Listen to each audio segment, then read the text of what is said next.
La Roma imperial fue la primera superpotencia. Cambió Occidente para siempre. Y se convirtió en el modelo de dominación global. Su influencia fue incomparable y su poderío incuestionable.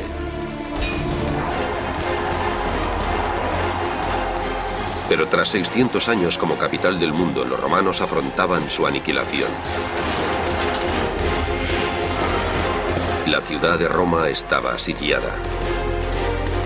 Sus ciudadanos se enfrentaban a la peor de las amenazas conocidas. El enemigo estaba a las puertas y la capital del mundo en peligro.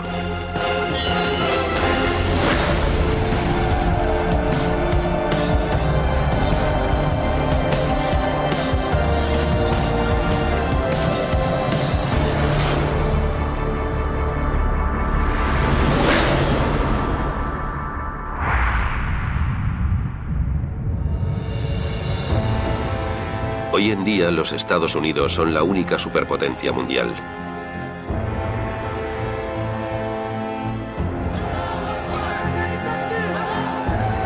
Pero a pesar de su riqueza, industria y nivel tecnológico, no han podido derrotar a sus nuevos enemigos. En las últimas décadas, las fuerzas norteamericanas habían sido atacadas en Oriente Próximo, África y Asia. Hasta que un día ocurrió lo impensable. América sufrió en su propio territorio un ataque directo y devastador. Toda la nación se sobrecogió, presa del miedo a lo que podría pasar a continuación.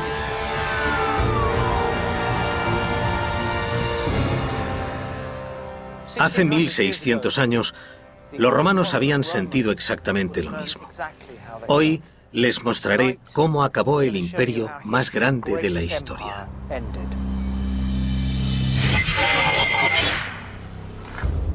Es una historia de vanidad y arrogancia, de guerras y flaquezas y, en última instancia, de degeneración y muerte. Aquí, en el siglo V, les descubriré por qué los romanos dejaron de ser los amos del mundo.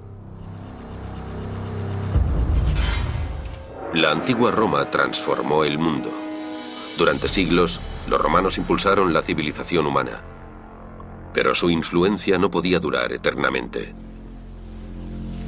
El Imperio Romano acabó dividiéndose en 47 países diferentes. Y cuando eso ocurrió, la civilización retrocedió 1 millar de años. La ciencia, la tecnología, la ingeniería, básicamente se estancaron durante todo un milenio. Cuando el Imperio Romano desapareció, fue como si se apagase una luz cultural. Por eso, a los siglos posteriores, les llamamos los años oscuros. Lógicamente, tal cataclismo no se produjo de la noche a la mañana.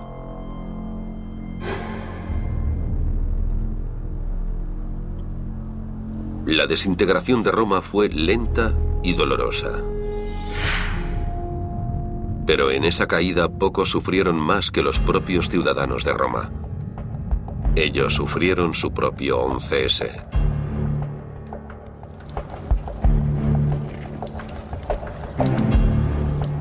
Roma está totalmente sitiada. Miles de bárbaros germánicos, los visigodos, esperan a sus puertas. Quieren demostrarle a los romanos quién manda realmente. Protegidos hasta ahora tras los muros de la ciudad, los ciudadanos romanos empiezan a agobiarse. Hombres como Julio, como poderoso senador, sabe mejor que nadie lo cerca que está Roma de la catástrofe. Nadie puede entrar o salir de la ciudad, y los pobres empiezan a morir de hambre. Julio teme que la gente se rebele. Roma está a punto de estallar. ¿Cómo habían podido someter la capital del mundo?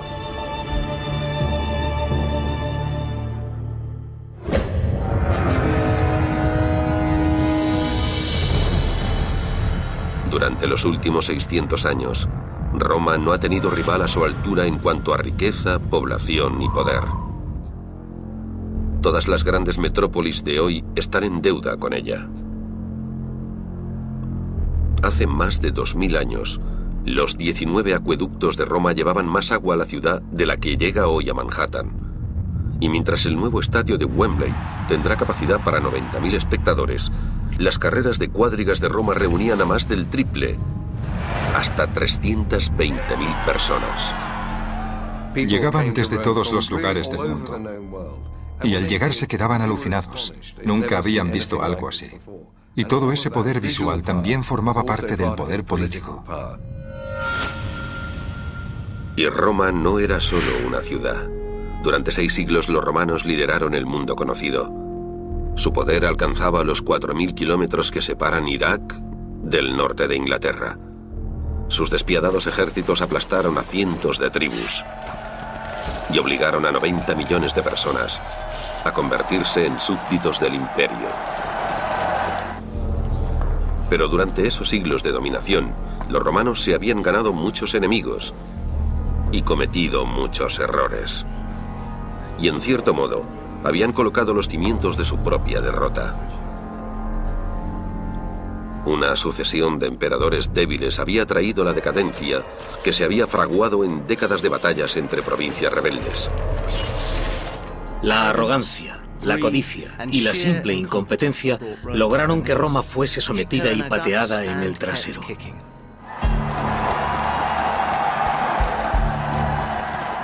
Y además estaban los bárbaros. Durante el siglo IV, lo que había sido una distracción menor se convirtió en una seria amenaza. Había un número cada vez mayor de bárbaros a lo largo de las fronteras, que cruzaban las fronteras por diversos puntos, en grupos cada vez mayores. Si en el pasado solo había habido pequeñas tribus de las que Roma podía ocuparse sin problema, ahora las tribus eran mayores, con mejores ejércitos. Al principio Roma se adaptó. En el año 364, el propio emperador juzgó que el imperio era muy grande para que un solo hombre lo controlase. Así que lo dividió en el poder bizantino al este y el poder romano al oeste, pero esto no fue suficiente para contener a los enemigos de Roma. Una agresiva fuerza persa empezó a enseñarles a los romanos el significado de la derrota. Gran Bretaña también era atacada, y las tribus germánicas llegaban a Francia y España. Y la mayor amenaza eran los godos, que empezaban a arrasar las fronteras del norte. Pero los romanos se negaban a verlos como una amenaza. Los romanos estaban muy seguros de sí mismos. Eran extremadamente arrogantes. Y eso les había ayudado durante tantos siglos de dominación. Esa seguridad en que siempre ganarían porque eran romanos. Pero el problema es que al final eso les cegó. No vieron que tenían que adaptarse, que los bárbaros eran una amenaza. Pero ¿quiénes eran esos molestos bárbaros? Hoy, la gente cree que los bárbaros eran unos matones, una panda de asesinos que se dedicaban a saquear y violar a lo largo y ancho del imperio. Pero hay más que eso. Los bárbaros solo buscaban un lugar al que llamar hogar. El término bárbaro fue inventado por los griegos. Para los griegos, los bárbaros simplemente hablaban de una forma que les sonaba algo así como ba, ba, ba, ba, ba. El problema era que los romanos eran muy snobs. Iban afeitados, con el pelo corto y ultra aseados. Los bárbaros eran peludos y no sabían ni lo que era un baño. ¿Cuántas veces oímos a la gente decir: "Oh, mira esa gente, qué peludos, no se lavan"? Seguimos viendo a la gente con pelo largo con desdén. Y ellos utilizan la palabra bárbaro para sentirse superiores a todo aquel ajeno al mundo romano. Los romanos nunca aprendieron a no subestimar al enemigo. Ni siquiera cuando se vieron cara a cara con la armada visigoda en Adrianópolis, en el año 378. En teoría, la victoria romana parecía casi segura. Al emperador Valente le habían ofrecido miles de legionarios extra, pero no aparecieron. Valente no pudo esperar. Imprudentemente lanzó un ataque desesperado en busca de la gloria, pero solo encontró la muerte y la derrota.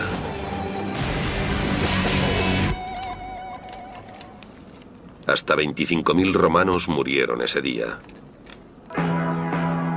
Un escritor romano llamó a la batalla el fin de toda la humanidad, el fin del mundo. La derrota de Adrianópolis es una de las derrotas más graves que sufrió el Imperio Romano. 2/3 del ejército fueron eliminados, y eso fue un golpe muy duro para el potencial de Roma.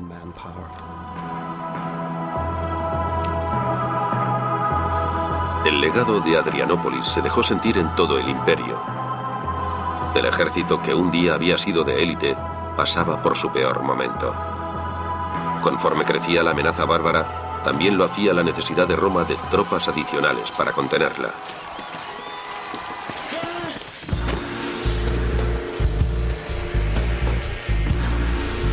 Desesperados por conseguir más carne de cañón, obligaban a alistarse hasta a los aldeanos. En los albores del imperio, ser un soldado romano resultaba atractivo. Ahora había dejado de serlo. Mucho riesgo y poco salario. Los hombres recurrían a cualquier cosa con tal de escapar de sus filas. Si no tenías pulgar, no podías usar la espada.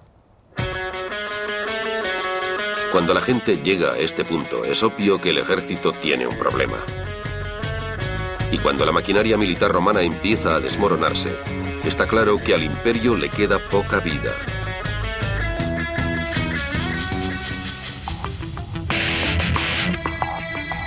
Lo que nos lleva de vuelta al siglo V. Con la ciudad de Roma sitiada por el ejército visigodo, liderado por Alarico. Pero después de varios meses siguen acampados en el exterior de la ciudad.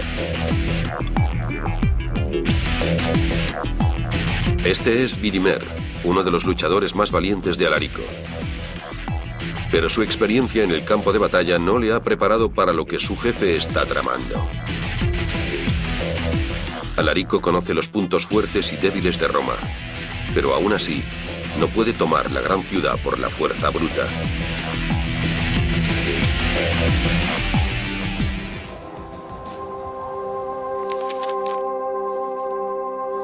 El asedio no está dando sus frutos. Así que Alarico diseña un plan B.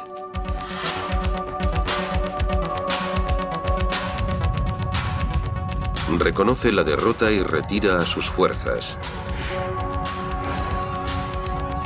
Y deja un regalo. 300 de sus mejores hombres, que serán esclavos de los senadores más importantes de Roma.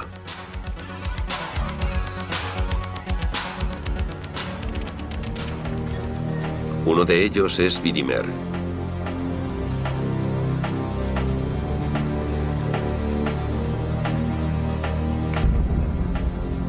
Él será esclavo de Julio.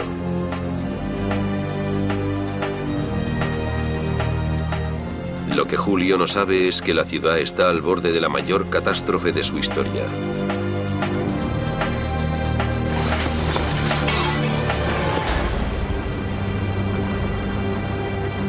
No es fácil mantenerse en el poder, como bien saben en los Estados Unidos. A la gente no le gusta que una fuerza extranjera domine sus vidas. Y en el siglo V, el Imperio Romano tenía problemas similares. En el año 410, la ciudad de Roma llegó a estar sitiada por una tribu bárbara, los visigodos. Pero tras un prolongado asedio, los godos se habían retirado. Como regalo de despedida, su líder, Alarico, ofreció a 300 de sus soldados más jóvenes como esclavos de las élites de Roma.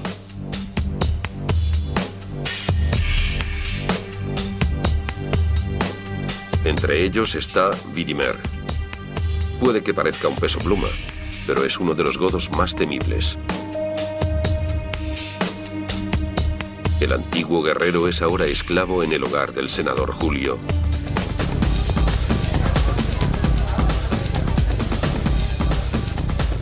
Después de meses viviendo al límite, los ciudadanos han recuperado sus viejas costumbres. Pero tanto alcohol les está tapando los ojos. Los romanos están siendo engañados. Alarico es más listo de lo que parece. En lugar de irse, ha escondido a sus hombres lejos del alcance de Roma. Su plan está listo. En casa de Julio, Vidimer hace las delicias de su nuevo amo. Sigue las órdenes de Alarico al pie de la letra. Nadie sospecha nada. Mientras Roma se enfrenta al mayor peligro que jamás haya conocido, el emperador Honorio está desaparecido.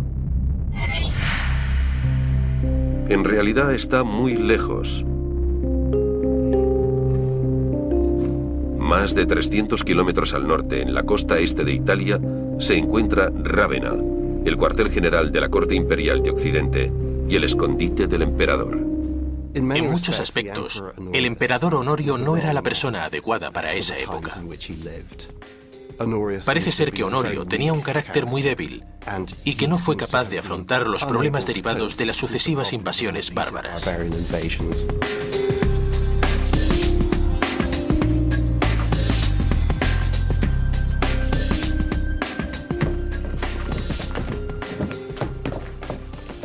Honorio estaba decidido a que Rávena fuese su hogar. Es el lugar perfecto para que un emperador cobarde se esconda, completamente a salvo de un ataque por sorpresa, pero no está protegido por las legiones, está protegido por un pantano.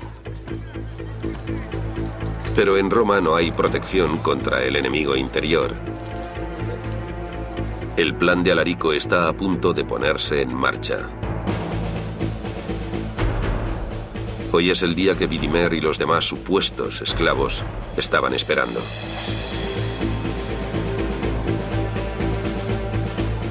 Alarico ordenó a los jóvenes esclavos que cierto día, después del mediodía, mientras sus amos estuviesen durmiendo tras comer, acudiesen a la puerta salaria.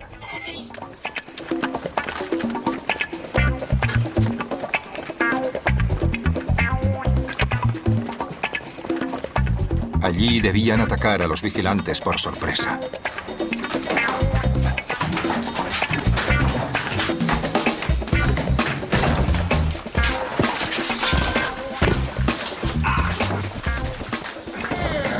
Y abrir las puertas de la ciudad lo más rápido que pudiesen. En pocos segundos los godos están dentro de Roma. Así de sencillo y así de mortífero. El plan de Alarico ha funcionado. Roma ha sido invadida por primera vez en 800 años. Un hombre escribió que era como si la madre del mundo hubiese sido asesinada. Los romanos de todas partes se sobrecogieron. Saquean casas, queman edificios y hasta matan a alguna gente. Pero lo último que quiere Alarico es destruir Roma.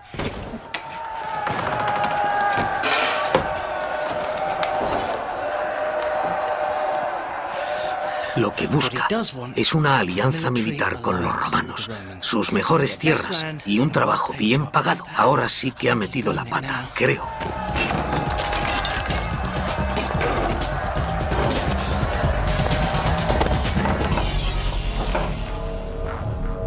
Y el cobarde del emperador no va a hacer nada. La historia dice que el emperador Honorio recibió un mensaje de uno de sus esclavos diciéndole que Roma había muerto. Honorio contestó: «Pero si acabo de darle de comer», refiriéndose a su mascota, un gallo también llamado Roma. El esclavo le explicó que era la ciudad de Roma la que había caído en manos de Alarico. Honorio respiró con alivio y dijo: «Pensé que era mi gallo Roma el que había muerto». Lo que demuestra lo ridículo que era el emperador.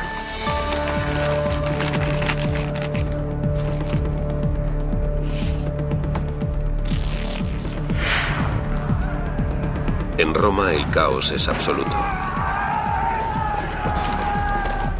Pero a pesar del pánico, Julio ha descubierto un escondite seguro. Y hasta se ha traído algunos objetos de valor.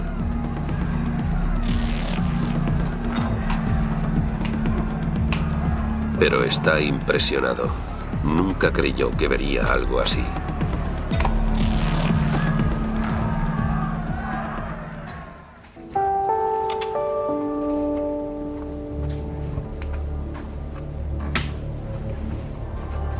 A los pocos días, Alarico ordenó a sus hombres que se retirasen. El saqueo de Roma había concluido. Pero el golpe psicológico para los romanos no había hecho más que empezar.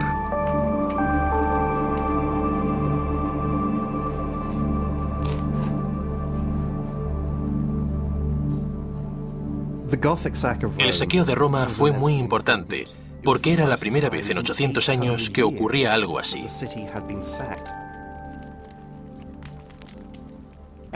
Todo lo bueno del Imperio Romano estaba representado por la ciudad de Roma, por su población, por sus instituciones y, por supuesto, por su estructura física. No fue como si los visigodos ocupasen la ciudad y se apoderasen de todo, porque no lo hicieron. Pero es muy parecido a cuando en Nueva York cayó el World Trade Center. No fue solo que se cayesen las torres, sino que una sociedad invencible, que se creía superior e intocable, había sido herida donde menos se lo esperaba. Fue un ataque contra la moral de la gente. El sentimiento de seguridad había desaparecido. Y una vez ocurre eso, tenemos un tremendo sentimiento de daño generalizado. Las noticias del saqueo de Roma tuvieron un enorme impacto al oeste del imperio. Tras esta crisis, se pasa del seguro mundo del Imperio Romano a un mundo en el que puede que el Imperio Romano no exista para siempre.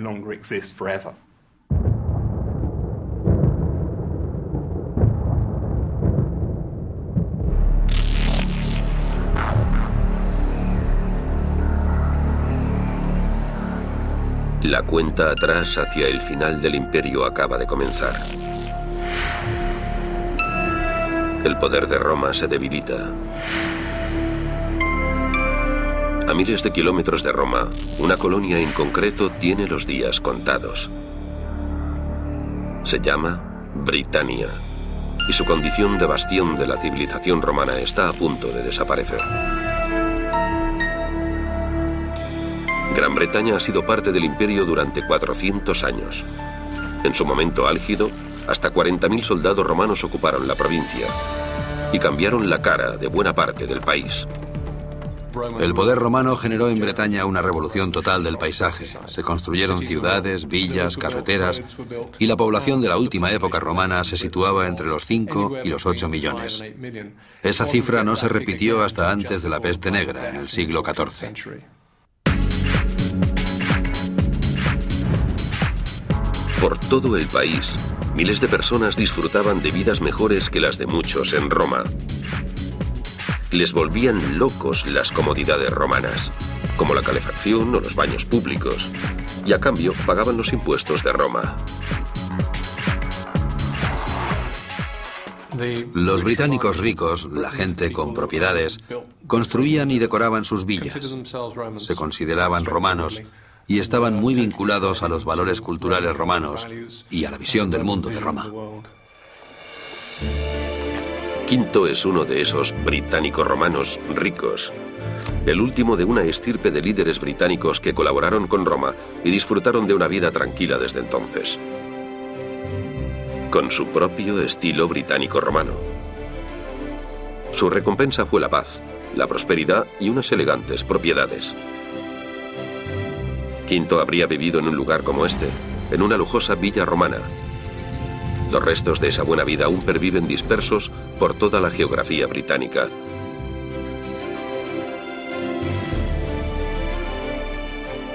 Pero ahora, en el siglo V, la vida para hombres como Quinto se ha complicado mucho. Y todo por culpa del ejército romano. La presencia del ejército romano en Bretaña llevaba mucho tiempo degradándose. Cada vez había más invasiones bárbaras en sus orillas y fronteras. Lo que pasó al final fue simplemente que los restos del ejército se fueron. Se fueron a luchar en otra interminable guerra civil en Europa Occidental y nunca más volvieron. Cuando el ejército se fue, Gran Bretaña empezó a cambiar. Y no para bien.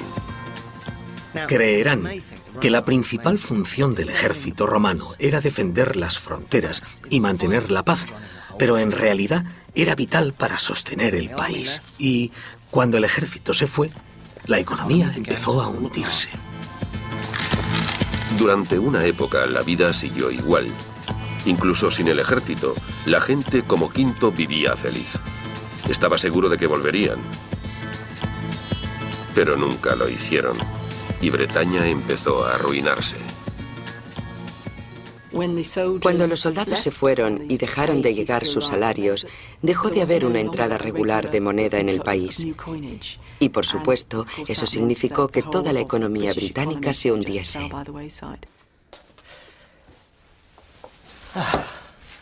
Pero no se vino abajo de la noche a la mañana. Los días se hicieron semanas, las semanas meses, y la ordenada infraestructura del país se fue degradando poco a poco. Todo siguió adelante, solo que más despacio y con mucha menos eficacia. Al principio, la gente exprimió al máximo el dinero que tenía. No se les ocurrió otra cosa que recortar las monedas. El truco era desconchar los bordes. Después unían las virutas. ¿Y qué conseguían? Una nueva moneda. O algo parecido.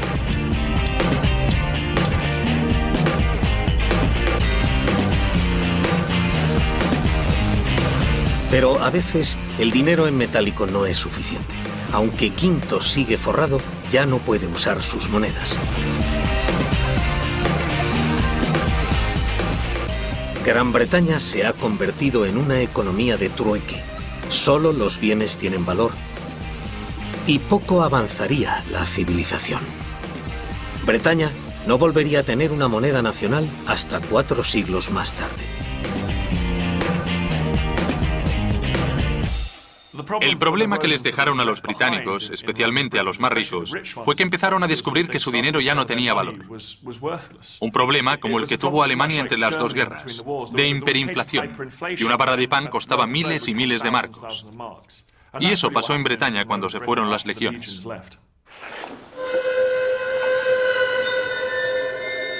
Pero las cosas van a empeorar aún más. Quinto acaba de oír que la isla está siendo atacada.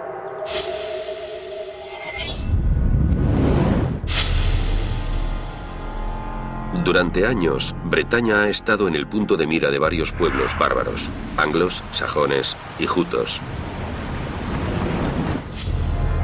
Conscientes de la amenaza, los romanos habían tomado medidas drásticas para defender Bretaña. Nadie levanta muros así si no tiene un buen motivo.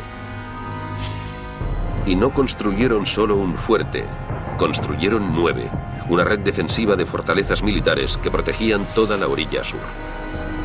Tan poderosa e invencible que algunas perviven aún hoy. En Portchester, cerca de Portsmouth, se encuentra una de esas poderosas fortalezas. Aunque el fuerte se ha ido adaptando con el paso de los años, estos son los muros que construyeron los romanos hace 1500 años. Pero en el siglo V esta gran fortaleza estaba desprotegida. El ejército romano se había ido, dejando una Bretaña vulnerable. Para cubrir el hueco, una red de mercenarios había empezado a ofrecer protección a los asustados británicos. Marco había sido un soldado romano, pero cuando su legión abandonó Bretaña, él desertó. Tenía un buen motivo para quedarse. Y pronto encontró trabajo con Quinto. Con los bárbaros vagando por la campiña, su nuevo patrón teme por sus bienes. Si los bárbaros llegan a la villa de Quinto, su tesoro corre peligro. Así que le ha dado a su nuevo guardaespaldas, Marco, todo su dinero y sus joyas y le ha ordenado que los entierre. Los británicos más ricos tenían que estar muy preocupados cuando el ejército romano se fue, porque quedaban expuestos a los bandidos que entraban y salían, y también a las rebeliones dentro de la isla. Y muchos de esos ricos enterraron sus riquezas, presumiblemente confiando en volver cuando llegasen tiempos mejores, pero no fue así. Sabemos que hombres como Quinto enterraron sus tesoros porque los hemos encontrado. En 1992, un hombre que buscaba un martillo en un campo de Suffolk encontró en su lugar bronce, plata y oro. Un tesoro con un valor superior al 1.000.000 de libras, en el que entre miles de monedas romanas había también preciosas joyas y vajillas. Había incluso un pimentero de plata y oro con forma de emperatriz. Y hasta un tigre de plata. De valor incalculable hoy, pero sin valor para quienes lo enterraron.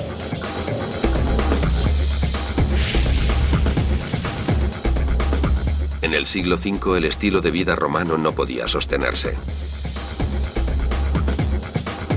Finalmente, el poder de las élites británico-romanas dio paso al dominio sajón.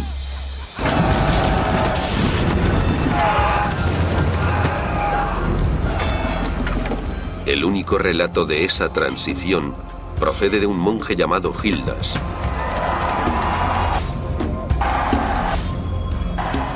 Las espadas brillaban y el fuego lo quemaba todo. En mitad de las calles yacían los restos de las ciudades.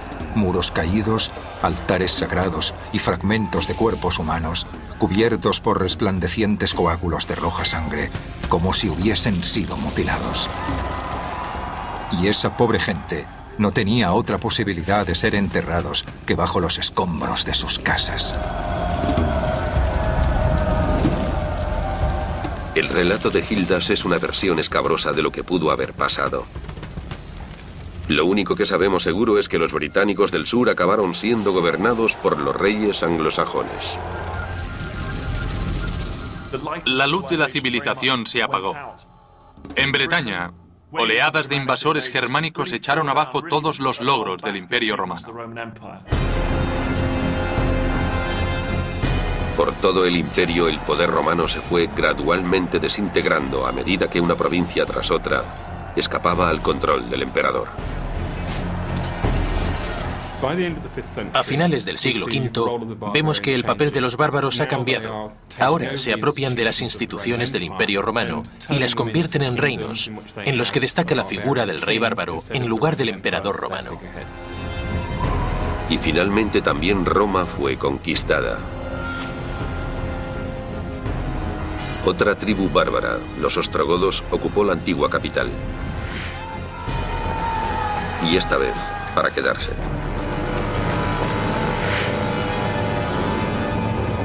El mundo romano había cambiado para siempre. Sus 600 años como primera potencia del mundo se habían acabado. Su imperio había muerto. Pero todavía hoy, Roma es un lugar de inmenso poder, gracias al duradero legado que aún influencia las vidas de cada uno de nosotros: el cristianismo.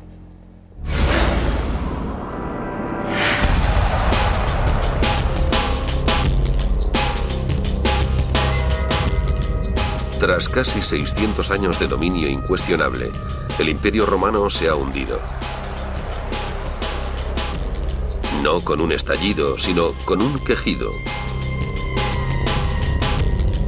Pero su caída sacudirá a la civilización durante siglos.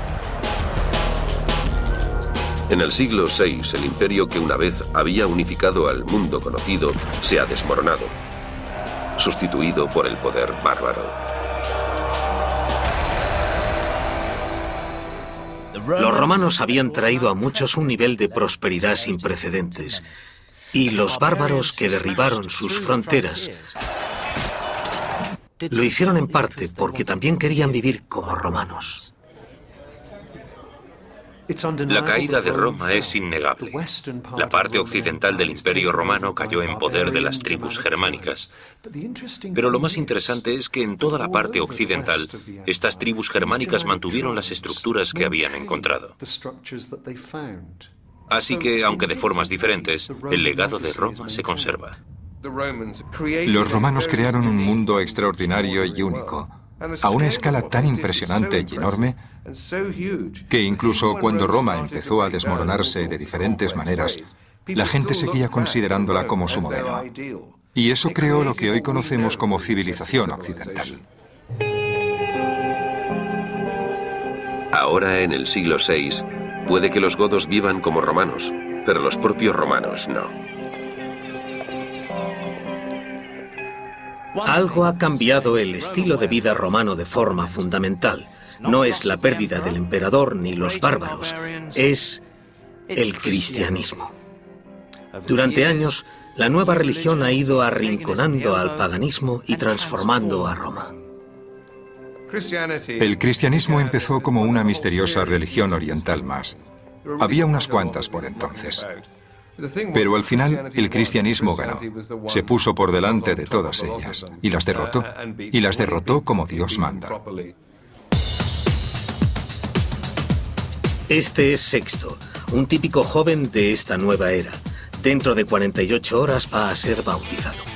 Pero no piensa en salvar su alma, sino en el negocio familiar y en impresionar a su devoto padre. Por desgracia, el estilo de vida cristiano no se corresponde con el suyo. Tendrá que remar contracorriente.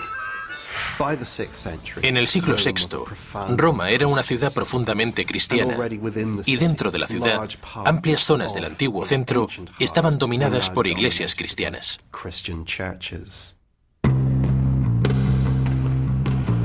Hoy San Clemente es uno de los lugares más extraordinarios de Roma.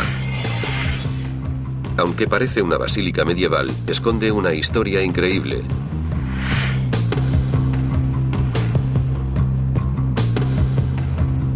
Bajo su suelo de mármol reposan los cimientos de una muy temprana iglesia cristiana.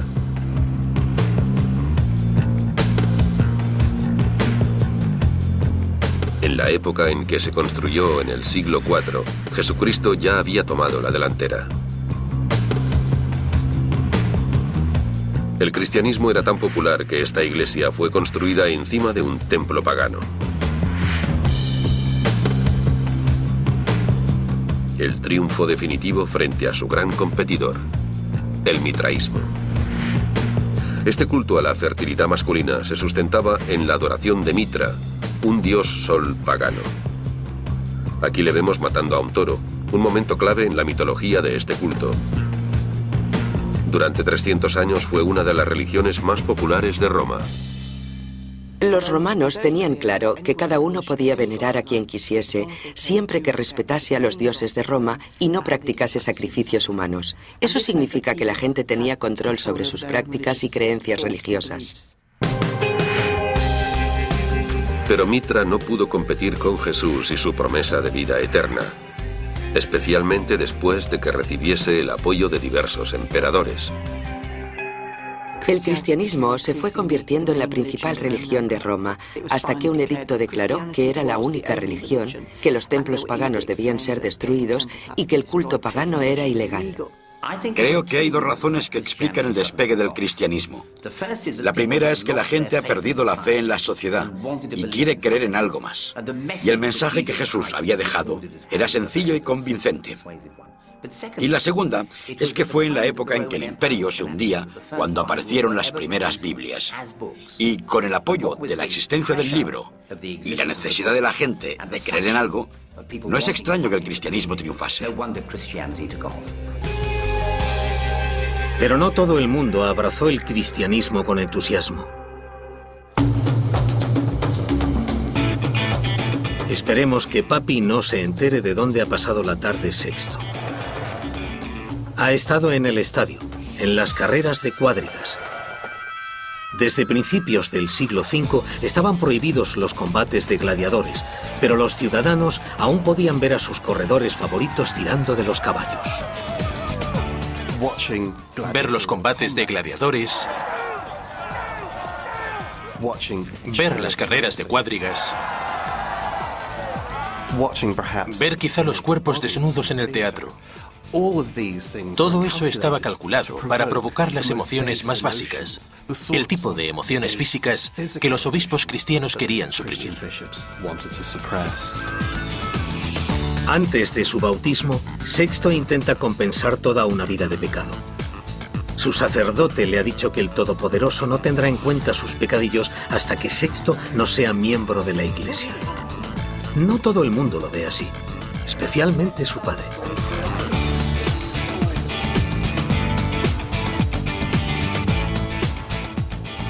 Durante siglos, todos los romanos, hombres y mujeres, han visto el sexo como algo que celebrar y de lo que reírse.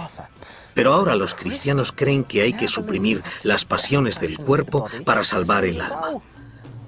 La Iglesia predica que el sexo no está permitido si no es entre marido y mujer y solo con el fin de concebir un hijo. Así que el sexo por diversión es un pecado. Vosotros dos, ya basta.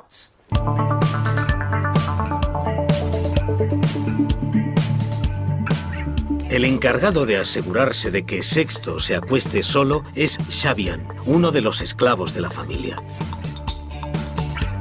Roma tiene muchos menos esclavos, pero eso se debe más a la falta de gente a la que conquistar que a ninguna cruzada cristiana.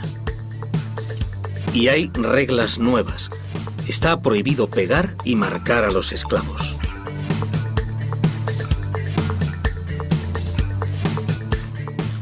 No me parece que sea tan raro que una sociedad cristiana aceptase la esclavitud, porque la noción del cristianismo no tenía nada que ver con eliminar los estratos sociales, sino con ser cortés con los demás, generoso, amable, no abusar de la gente.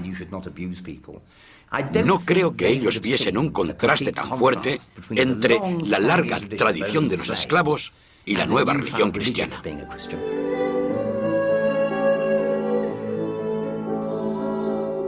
El cristianismo era la nueva superpotencia. Y otro tipo de emperador gobernaba la vida de sus súbditos. Se llamaba el Papa. 1400 años después, la Roma que un día estuvo dominada por torres, templos y acueductos paganos, aún conserva los campanarios, las agujas y las cruces.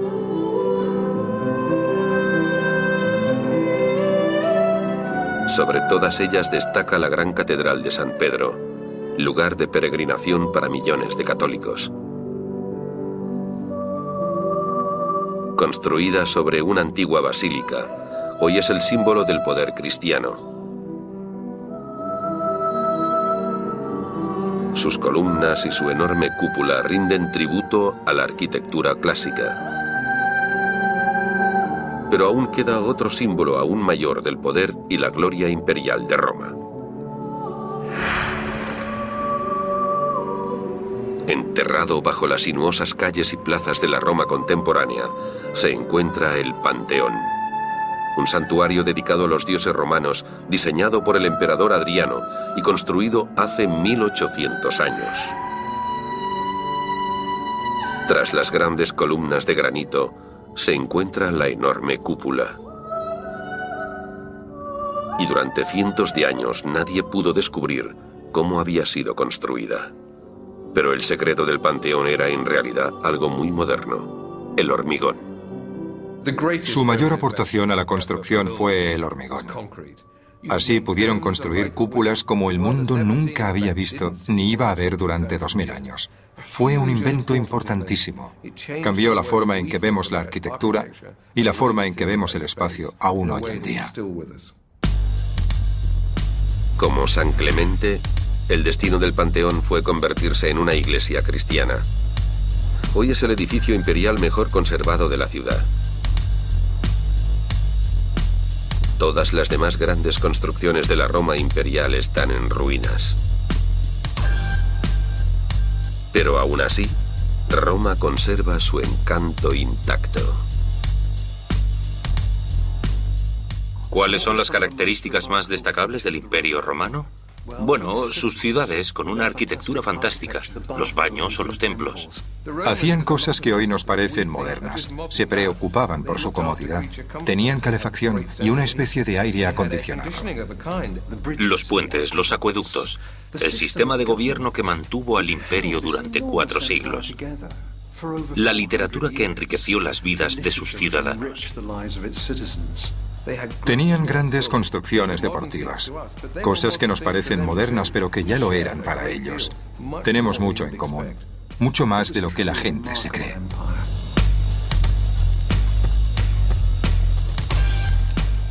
La antigua Roma fue una civilización muy adelantada a su tiempo.